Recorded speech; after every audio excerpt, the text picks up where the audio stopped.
Okay, we are going to continue talking about multiple representations. We're going to look at pictures connected to tables, connected to equations. So as you can read in Canvas, we are starting on page 143. Page 143.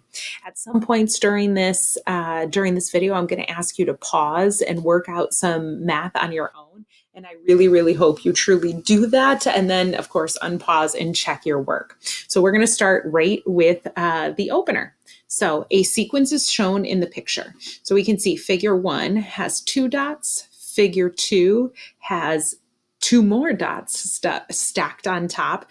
There's lots of different ways you could visualize this picture, but I see figure 3 has 3 stacks of dots. Figure 4 has 4 stacks of dots.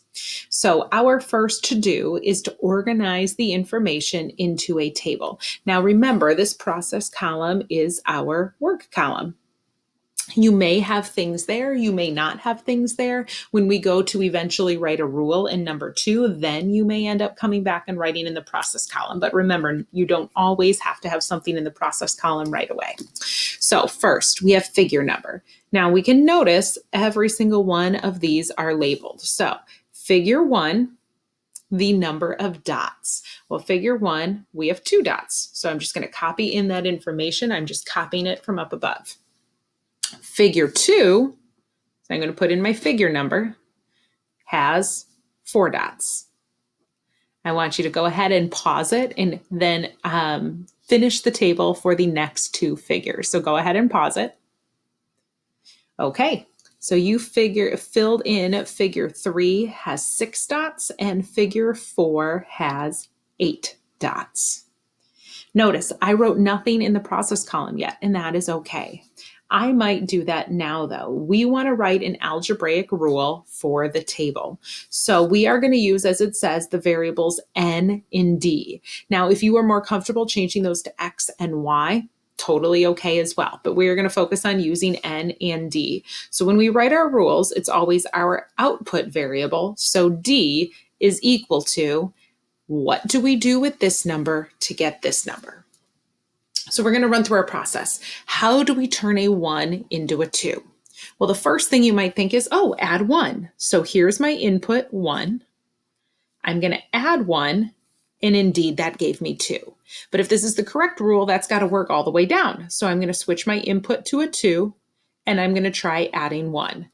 2 plus 1 is 3. But I see I really, really want a 4. So we know this is not our correct rule.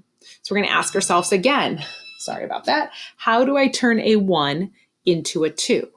Well, I could take that 1 and multiply by 2. That also gives me a 2. I'm going to check my next step. I'm going to switch my input to a 2. I'm going to multiply it by 2. 2 times 2 is 4. Good, that's working. So I'm going to switch my input to a 3, and I'm going to try that multiplication. 3 times 2 is 6. Awesome, looks like it's going to work. I'm going to check my last input. 4 times 2 is 8. Bingo, we figured out our rule. So remember, as I look down that process column, everything that is the same in each row of this process column is going to be in my rule. So that times 2 is going to nowhere. But everything in that circle is going to become my input.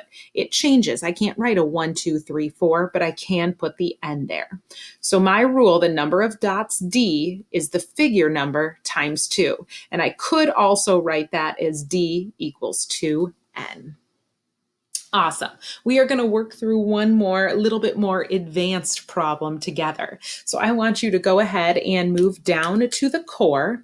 I want you to go ahead and read this. If you remember on Monday when we talked, we had Erlinda and Chris, and they were planning their dance. I think we talked about the DJ. We talked about refreshments. Erlinda and Chris are going to continue planning their dance. So I'm going to have you read this. Go ahead and pause it, read this, and then once you are done reading, you can go ahead and unpause.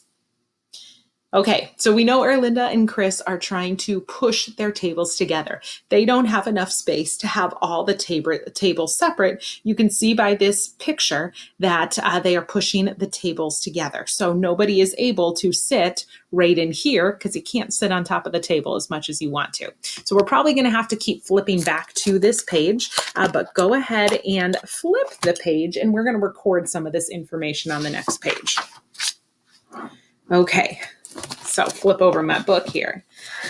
So there's some more, see if I can get the best way to show you my page as well as, that way you can see this whole thing and be able to record this at the same time. So here we go.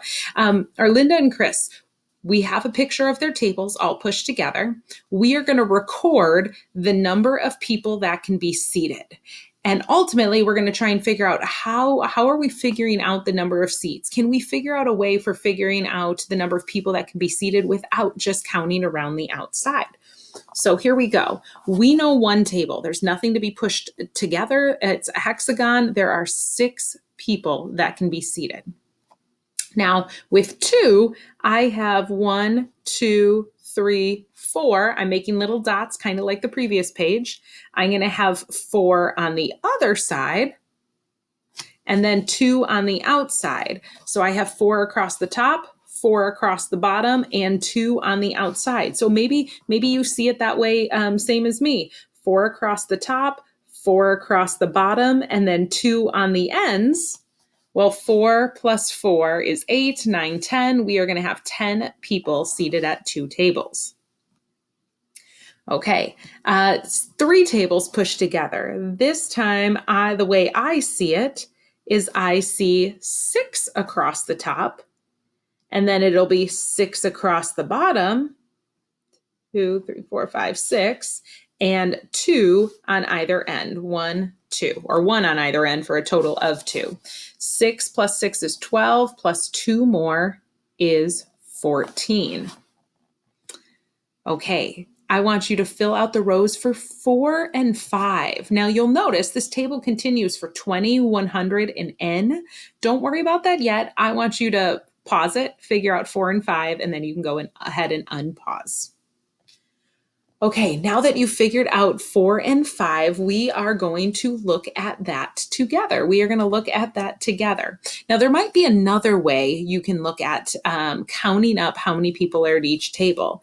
I see, and I'm going to mark this with purple, each of my tables has at least 4 people at it, each individual table that's pushed together. So you can see that with my 4 dots.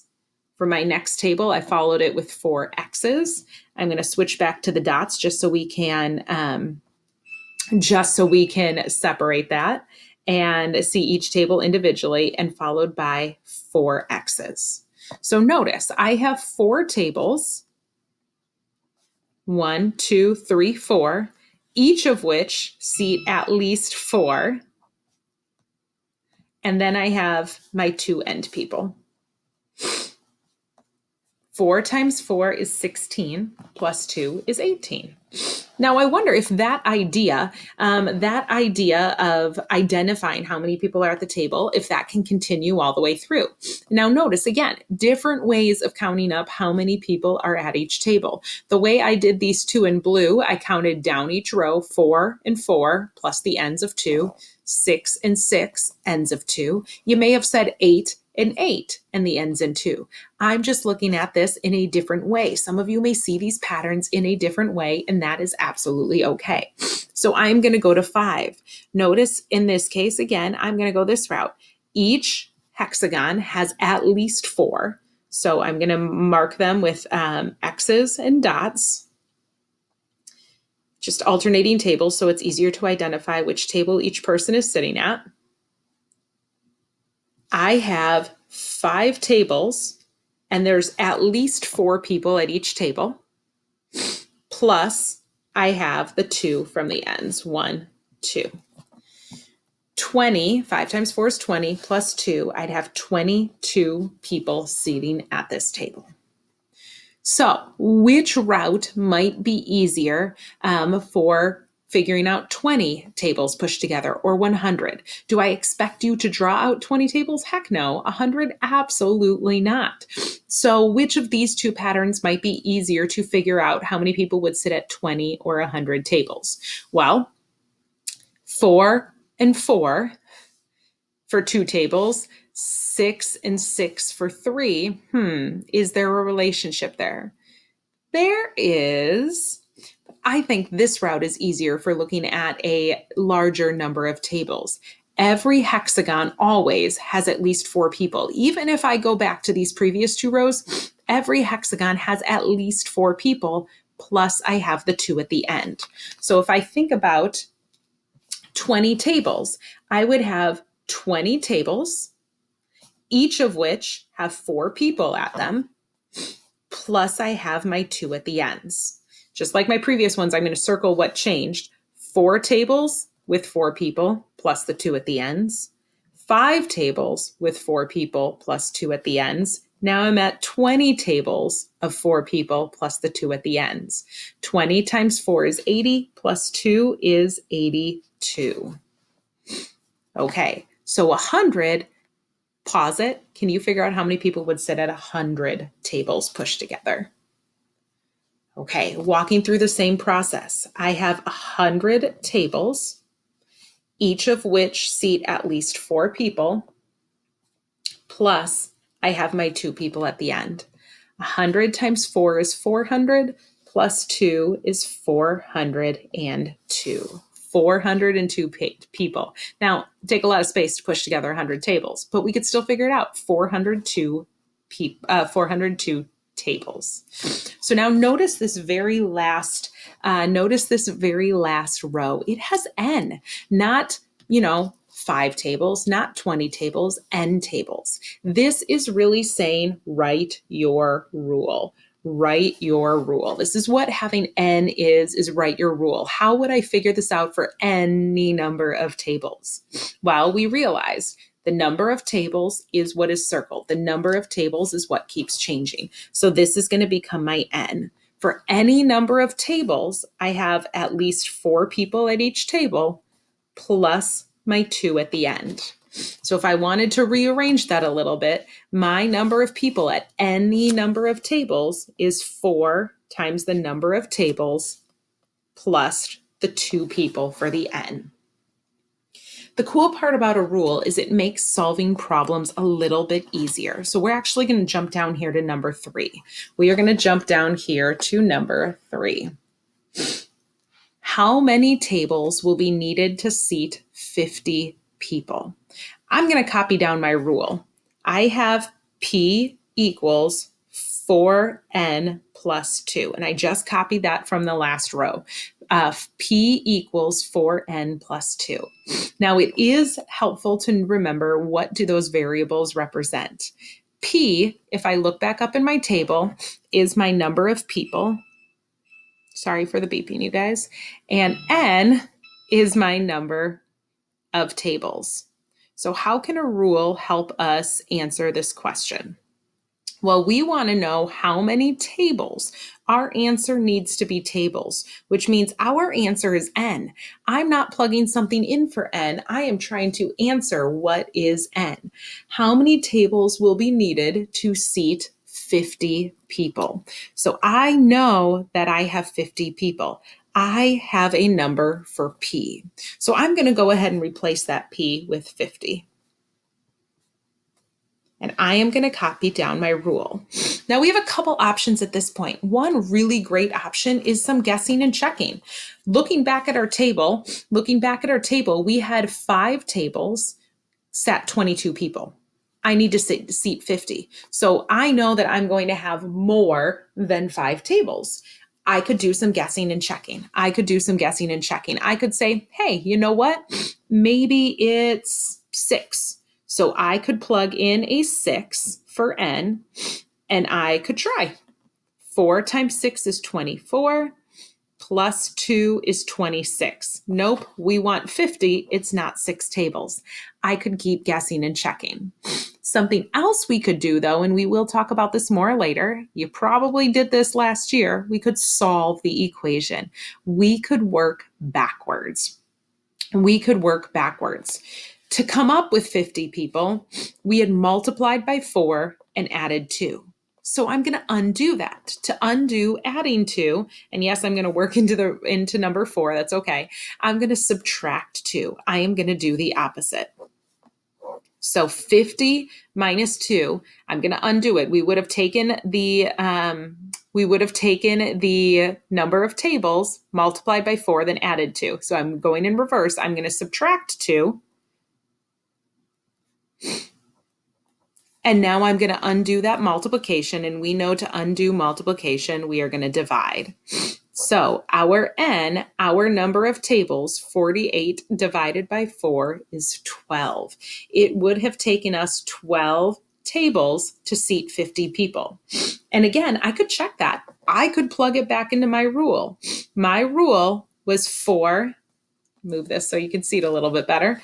My rule again is 4n plus 2 gives me the number of people. Let's double check that 12 really gives us 50.